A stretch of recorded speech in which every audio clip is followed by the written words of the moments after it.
What is up, my Squirtleites? It is I, your king, welcoming you to a brand new Let's Play.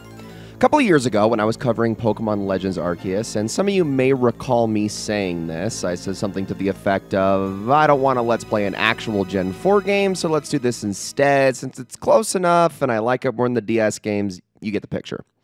As it turns out, that was a pretty disingenuous thing for me to say, because that decision didn't actually have anything to do with my like or dislike of Diamond, Pearl, or Platinum. It actually had everything to do with the fact that out of all the Pokemon games, this generation right here is the only one I didn't get to experience growing up. The only one that I didn't play immediately after it launched, or at the very least, close to it. I didn't even get around to playing this generation at all until almost 7 years after it came out, which is around the time that Pokemon X and Y launched. And as far as forming the same memories and the same habits that I have with the rest of the series, yeah, I just couldn't. So I've always kind of lacked a certain confidence with this generation that I do have with nearly all of the others. Which is why I want to make it clear right here and right now that for as much as I do love Pokemon Platinum nowadays, this is going to be a pretty casual playthrough of the game. No insane off-the-cuff knowledge, no great secrets I'll be able to find off the top of my head, no detailed Pokemon bios. I will be using a reference guide that I have put together for myself, but this isn't going to be me just blasting through it knowing everything like it's the back of my hand. This will be less like my Let's Plays of Pokemon Emerald, Leaf Green, and White, and more like my playthrough of Pokemon Soul Silver, except instead of doing an Evolutions only run this time, I'm going to be doing something a little bit different, but we'll talk about that a little bit later on in this episode. All right, I think that's intro enough. Welcome, everybody, to my Let's Play of Pokemon Platinum. Hello there, it's so very nice to meet you. Welcome to the world of Pokemon. My name is Rowan, however, everyone just calls me the Pokemon Professor. Before I go on any further, is this your first adventure? Yeah, we've already been through all this plenty of times in Pokemon games. No info needed. Played plenty of Pokemon to know all of the basics here. This world is widely inhabited by creatures known as Pokemon. Here, I have a Pokeball. Touch the button in the middle of the Pokeball if you'd please. We humans live alongside Pokemon as friends. At times we play together, and at other times we work together. Some people use their Pokemon to battle and develop closer bonds with them. What do? I conduct research so that we may learn more about Pokemon. Yeah, yada yada, same professor spiel we always get. Now why don't you tell me a little bit about yourself? Are you a boy or a girl? Okay, let's talk about the Gen 4 protagonists a little bit, because up to this point I've kind of always been either way with whatever protagonist you pick. I like them all equally, but this is probably the first of the generation. It's not the only one, but it's the first generation, I would say, where I have a clear bias over one than the other. You know, no shade to anybody who likes the male protagonist in Sinnoh, but I just don't know how anybody could ever want to pick it over her. I mean, it's Dawn. She's one of the most iconic characters in the entire Pokemon lexicon. She's probably the most iconic female character outside of, I think, Misty, who you literally can't even play as in these games. So there's just something about her where it's like she sticks out. She's got this great design. She's well-known. She's kind of ubiquitous to the entire franchise. It's like second only to being able to, like, would you want to play as Ash Ketchum? Which, not saying I ever would, but you get the point. She's iconic.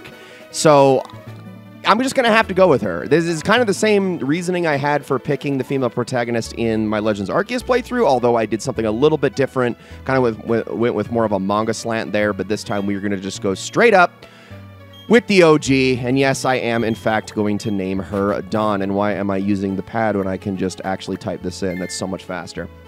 Okay, your name is Dawn, yes. I'm not going to get too creative with the names this time because as far as like personal affinities go, I don't really have any of those with these characters. It's not like the Gen 5 protagonist where it's like, wow, he looks like me, or like the Gen 3 protagonist where I just spent so many thousands of hours playing as him that I identify with him in that regard. Now, this is a little bit different. So we're going to go with Dawn and Barry. Very own tale of grand adventure is about to unfold. On your journey, you will meet countless Pokemon and people. I'm sure that along the way, you will discover many things, perhaps even something about yourself. Now go on, leap into the world of Pokemon. And by leap, I mean we are going to shrink you down to only a few pixels in height. Pokemon are by your side always. I hope you understand the meaning of these words. That was the comment left by Professor Rowan, who has returned to Sinnoh from the Kanto region. We are still using CRTs in 2010? I mean, like, I know they were still, like, in a lot of households back then, but it was definitely that time and place where LCDs and plasmas, at the very least, had started to take over. That concludes our special program, Let's Ask Professor Rowan, brought to you by Jubilife TV on Nationwide Net. See you next week, same time, same channel. And before we do anything, and I mean anything, I don't even want to walk a step. Let's jump onto the menu. Okay, so we got nothing in our bag. We're not going to be getting our obligatory free potion at the beginning of this game, unfortunately, like we have for the last several generations. We got our trainer card here, so we can get a little bit of preview of things to come. We actually get to see our ID number, and that's actually important and is something that's actually telling in case you want to get access to certain Pokemon early on later in the game, and I'm not even kidding when I say that. Now, we have the even number, which guarantees us a few things. We'll talk about that more later on, but this is something to keep in mind, so do be aware of that, and then we'll talk about how that ID number relates later on. We can obviously save, but there's no point. We're just starting. So let's go into the options. Obviously, text speed is going to go to fast because I hate holding down the B button to make the text go quicker.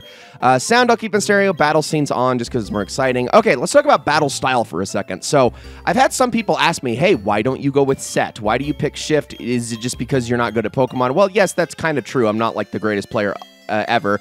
And technically, set is, in fact, a difficulty, not spike, but it does make the game slightly harder because you're not given the option to switch your Pokemon out to meet the exact type matchup that you want to at every given turn. So set is the way, it's basically the way that you would do normal online battling or competitive battling. You're not given that option to change your Pokemon every single time something faints because it's a little bit overpowered, but I'm going to go with shift just because it's the default is kind of my main reasoning for that. It's just something I've done in every Let's Play up to this point. I haven't really messed with that too much, and I'm not about to change that here necessarily. Maybe later on down the road as things get even easier with these games, I might force myself to do it, and because there are some Pokemon games that come later on where I might be making some changes to the difficulty just so that we can have a more interesting playthrough.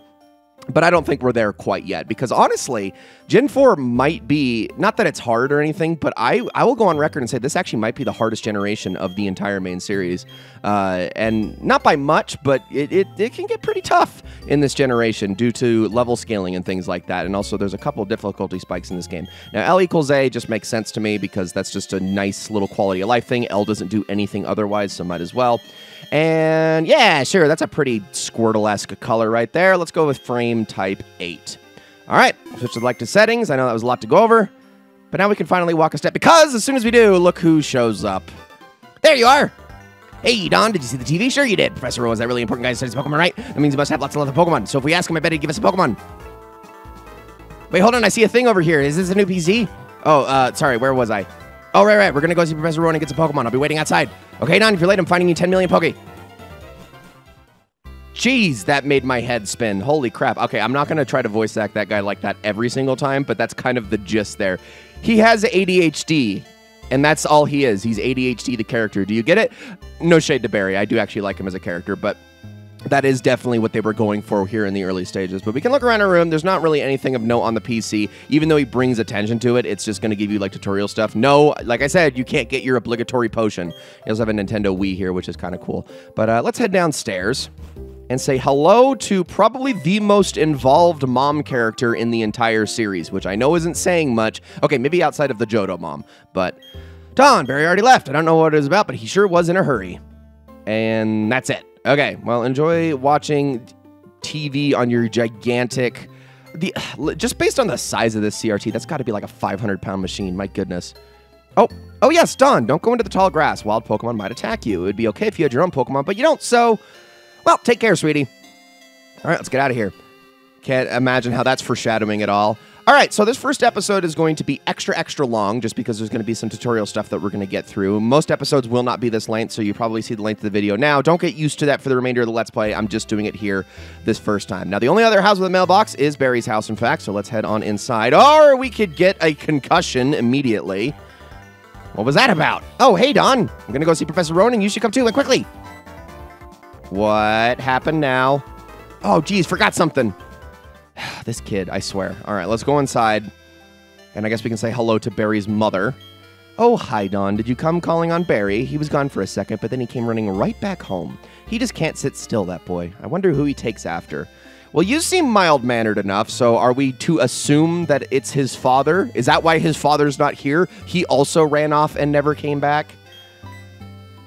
All right, hi, Barry. Hey, Don, I'll be waiting on the road. It's a 10 million fine if you're late. Barry, I don't know why you think I get this kind of money, but okay. It's not like there's anything to see up here either, so we're just going to go right back down and follow the kid. Okay, so something I want to touch upon really quickly before we go any further is a couple of things about Diamond and Pearl and Platinum and why I have this weird history with them. So first of all, the reason I never played these games when they came out is because I never owned a Nintendo DS growing up. I actually was stuck solely on the Game Boy Advance for pretty much the entirety of the DS years and didn't get an opportunity to play any DS games until the 3DS came out. I think I got a DS like at the tail end, which allowed me to play Black and White and Black and White 2, but then I immediately switched over to the 3DS, and that was pretty much it. So I completely missed these games. The same story actually goes with Heart Gold and Soul Silver, although those were a lot more recent than Diamond and Pearl.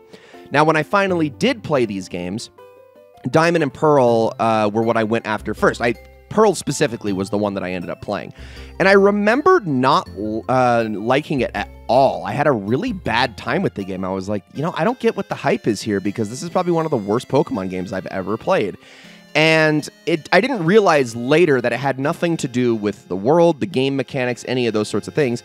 It was entirely a problem or an issue with the technicals of the game, because if you've ever played Diamond and Pearl, you will know those games run like molasses. Now, Platinum, at least in the overworld, isn't a ton better. It's still a little bit sluggish, but this is more of just an issue with the DS games as a whole. Even Black and White has this issue to a degree, where you just don't move the quickest, but out here, I can kind of forgive it, especially once you get like a bike and the running shoes. It's not so bad.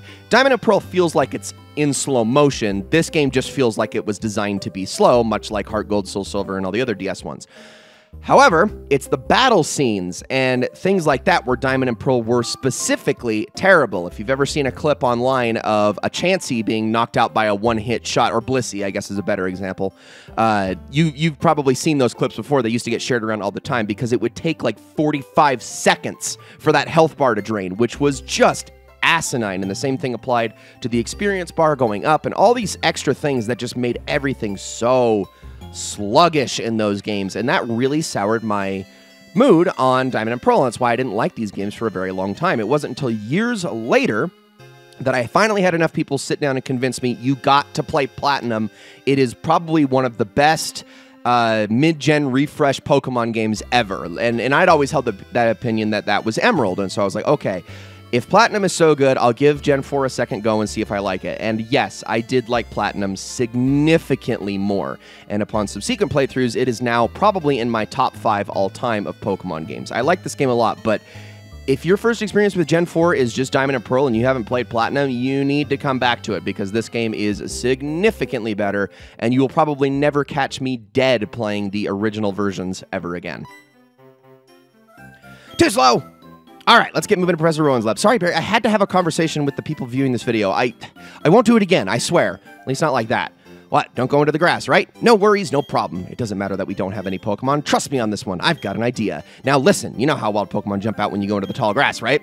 So what you do is you scoot over to the next patch of grass before any wild Pokemon can appear. If we just keep dashing, we can get to Sand Gem Town without running into wild Pokemon. Okay, first of all, Barry, that's not how encounter rates work in Pokemon. I don't know if you're familiar with this series, but it's usually as you enter a patch, not as you leave a patch. So this isn't going to work at all, but I mean, you're welcome to give it a try. I'm also going to just listen to my mom and... Wait, who said that? Hold it. Who's yelling at us? You two don't seem to have any Pokemon between you. Then what is the meaning of going into the tall grass? Riveting answer, Barry. Hey, Don, this old guy. It's Professor Rowan, isn't it? What is he doing here? They tried to go into the tall grass because they wanted Pokemon. What to do, what to do. Their world would surely change if they were to meet Pokemon. Is it right for me to put them on that path? You two, you truly love Pokemon, do you? Well, why else am I playing this game? Yes, of course. Have you seen my username? Me too, I love Pokemon too. I will ask you once again, you too, you truly love Pokemon, do you?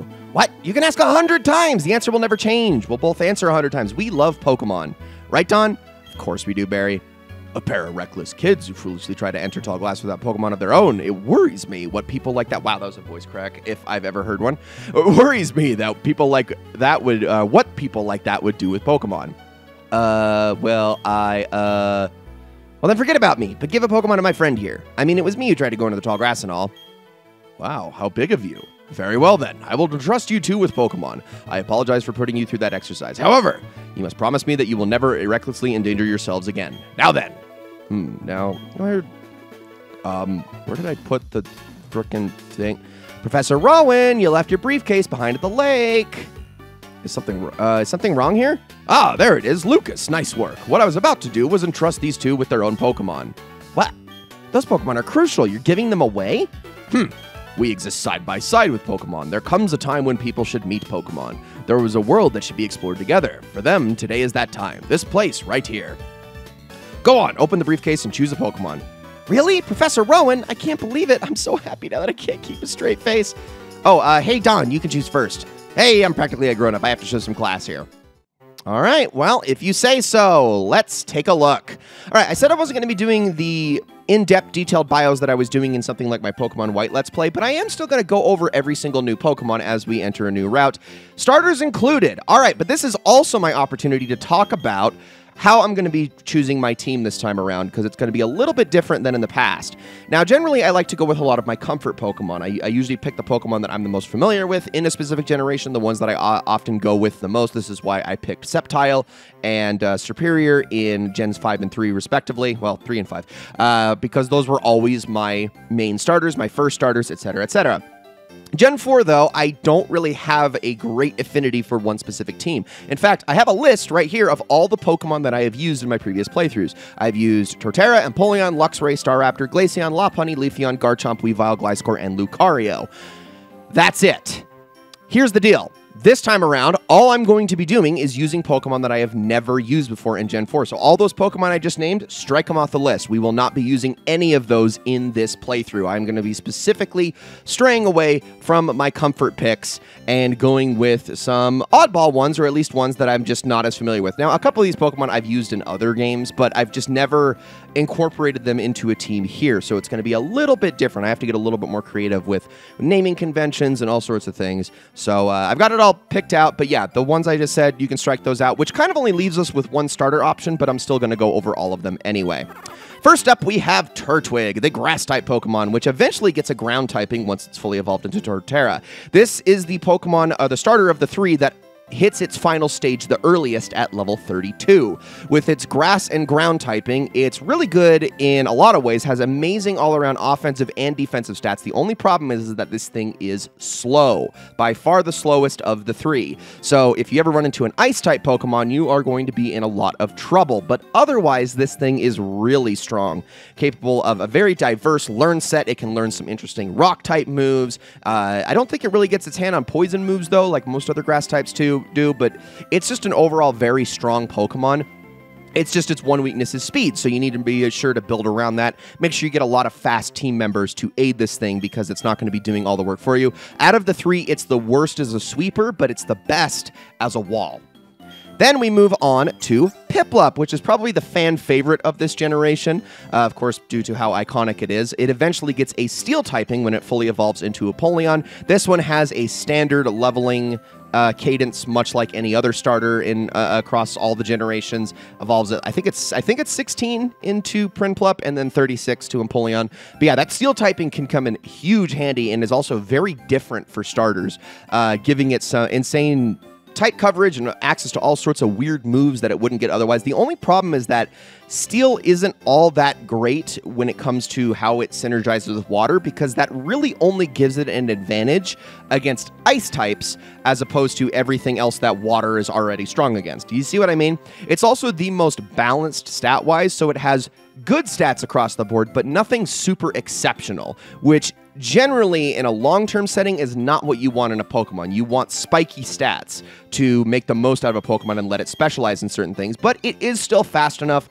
to be a sweeper and is going to be more than strong enough to get you through the main game. But then we have the last one, the fire type, Chimchar, the second in a long line of fire and fighting starters. Now, Chimchar is, I would say, and I think most people would agree, the strongest out of these three, almost objectively. This is the glass cannon. It has the worst defenses of the three, but it has the best offenses of the three, and actually the best overall base stats. It's also the quickest out of the three, with the only one that can go above 100 in terms of its base speed, although I'm going to correct myself on that just in case. And yes, that is actually true. In fact, I want to rescind one thing and say that Empoleon is actually slower than I thought. So let me walk that back really quickly. I'm glad I checked myself. Okay, so yeah, so Empoleon's got some pretty good stats across the board, but Chimchar, this is the one you want if you want speed. Now, it can't take hits very well, and once it gets that fire and fighting typing, it's going to have a lot of weaknesses, so keep that in mind. But if you can get the first hit out, you're going to be doing a lot of damage. Now, I've never picked this one before just because I don't really prefer monkey Pokemon. I'm just not a fan of their designs most of the time, but I will give it to Chimchar and its eventual evolutions. This one's pretty tight. And now, on top of all of that, it actually hits its second stage Monferno the earliest at level 14, where it gains its fighting type. So it actually becomes a dual type in only its second form, which the other starters cannot say that they do. So I'm going to be going with Chimchar. And as far, we'll talk about the nickname a little bit later, but a lot of Chimchar's design is inspired by Journey to the West and Sun Wukong, the main character from that tale, who, of course, is the inspiration for Son Goku from Dragon Ball, and, you know, just a very iconic character. And, I mean, Infernape itself is supposed to be the Monkey King, so it kind of makes sense. But we'll talk about how the nickname is going to relate to that a little bit later on. We can't even pick it right now. Anyway, all right, Barry is going to pick Piplup. Very well, both of you have chosen a good Pokemon, it seems. Now listen well, the Pokemon you've been entrusted with are unfamiliar with the world. In that regard, they're much like you, as fellow newcomers to the world. I hope you'll do well together. If you have any trouble, come see me at my lab in San Jim Town. And now we'll be on our way. All right. Professor, wait for me. Sorry, folks. You know, Lucas, you could have just tailed behind him instead of waiting for him to walk far away before you followed. Yeah, he does seem nice. On TV, he seems so stern and scary. What's going on, Barry? Oh, he's getting excited. Head on, we both got Pokemon now. There's only one thing to do, right? Are you up for this? Sure, I've always wanted to say this. Time has finally come. I challenge you to a battle. And let's begin. All right, our first battle of the game, and I immediately love the battle scene in this game. It's wonderful to look at. I still think I prefer Gen 5's a little bit more, but this is still a great game to look at. And looks like we got ourselves a male Chimchar, which was, the odds were in the favor of that, because getting a female one is actually quite hard to do. I think it's only like a 1 in 6 chance, if I'm not mistaken.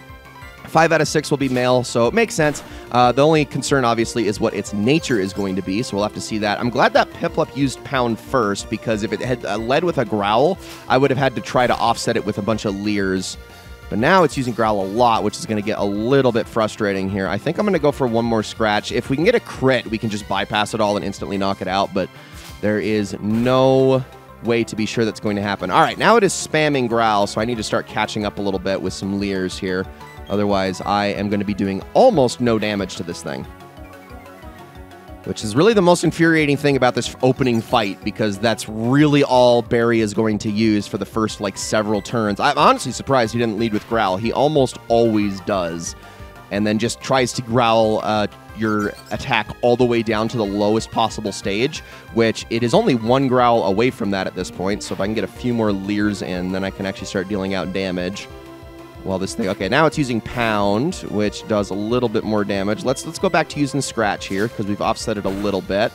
There we go, there we go. I think actually, I don't know, that Growl might change it, but I don't think it's going to knock us out in 2 turns unless we get really unlucky. So one more. If this is a crit here, I'll be very sad, but I don't think, I didn't think that was going to happen. I also don't think it would have knocked us out anyway. And there we go. Beautiful. And Chimchar is going to get more than enough experience to make it to level 6, which is already a good head start on the way to the coveted level 14. Now, that is going to be the first goal, is getting to level 14 as fast as possible with Chimchar, because we're going to need that for the first gym, where Chimchar struggles the most out of the 3 starters by far. Whew, let's go home. I'm beat after that battle, and my Pokemon needs rest too. See you, Don. All right, and I guess we're going back to bed. Oh no, we're getting food. What you doing, Mom? What you making in the kitchen? Nothing? Oh, what's the matter, dear? Wow, that's what happened to you? You and Barry are lucky to have met Professor Rowan. Imagine if you didn't. I wouldn't like to think what the wild Pokemon might have done to you two. Don, go see Professor Rowan and thank him properly for your Pokemon. His lab is in Sandgem Town, isn't it? Now that you have your own Pokemon, the tall grass won't be so threatening. Oh, I know. Don, put these on. And we get a very early pair of running shoes. Thank goodness for that. Going to Sandgem Town is like an adventure in itself, right? With those running shoes, you can get to faraway places much faster. Read the instructions. Press the B button and dash about faster than ever before. Yes, yes, yes. We know how running shoes work. Beautiful. Well, let's head up this way. And as soon as we do, we're going to get caught by Barry on the road, actually. Too slow. Don, I'm sick of waiting. I'm going to go see Professor Rowan so I can think of properly. So I had this great idea. Listen up, okay? You know that lake where we always play at? You know how they say a legendary Pokemon lives there? You guessed it. Let's catch that Pokemon. That'll make Professor Rowan happy. I'm sure of it. Me and you together. We got nothing to fear. All right, so Barry is going to follow us, and the lake is actually over this way. This is the Verity Lakefront. Now, there are some things actually worth noting over here. Once we get, we can actually access the whole area, but for right now, we'll just kind of leave it be. All right, we're at the lake. Get ready because we're capturing that legendary Pokemon. Trust me on this one. It's here. It even says so on the sign. Probably should have read the sign, but whatever. What's going on? The guy has like a hair. He has like hair like an artichoke, but it's blue. The flowing time, the expanding space. I will make it all mine one day. Cyrus is my name. Remember it. Until then, sleep while you can, legendary Pokemon of the lake bed. Allow me to pass. Step aside. Sure? Barry, you can't let people push you around like that. What was that about? Weird guy. Okay, Don, let's catch that legendary Pokemon. Uh-oh, we've got a Kyon. Where'd the Kyon come from? Did you hear that, Don? That was a legendary Pokemon crying. That had to be it. Okay, this is our chance. Let's catch it. Yeah, Barry, are you forgetting one thing, though? We don't have anything on us. You know, Pokeballs. P-O-K-accent-E balls. If we don't have those, we can't catch Pokemon or take them around with us. Do you think Professor Rowan would give us some if we asked him? You know, you remember what he said, don't you? He said to visit him at his lab if we needed anything. Okay, Don, I'll race you. First one to the Professor's lab in Sandgem Town rules. All right, Barry. Well, I'm just going to let you rule because there's no way I'm going to make it in time. And also, no way that I'm going to make it in this episode because that's actually going to be it for this one. Like I said, this was going to be an extra long episode. And the next episode actually might be a little bit longer than usual as well. Probably not this long, but certainly longer than the usual 15 to 20 minutes that I like to make my Pokemon episodes. Because we do still have a little bit of tutorial stuff, a little bit of opening game stuff to go over in the next one. There was a lot of explanation in this episode. I do apologize, but I kind of wanted to set the stage. Once we get going with this playthrough, though, we're going to just be cruising. Because like I said, there's no Pokemon bios. There's not going to be any big reasons to stop doing what we're doing. I'm going to be cutting out certain things throughout the playthrough. This is actually going to probably be one of the breeziest, quickest Pokemon playthroughs I've ever done on the channel. At least, I hope so. It's still going to be a full playthrough, don't get me wrong. It's just, it's not going to be as thorough, I guess, as certain other previous Pokemon playthroughs have been. But I'm still going to try to cover as much as I can. All right, guys, thank you all so very much for joining me on this first episode of Let's Play Pokemon Platinum. I hope you all enjoyed it very, very much, and I will see you all in the next one.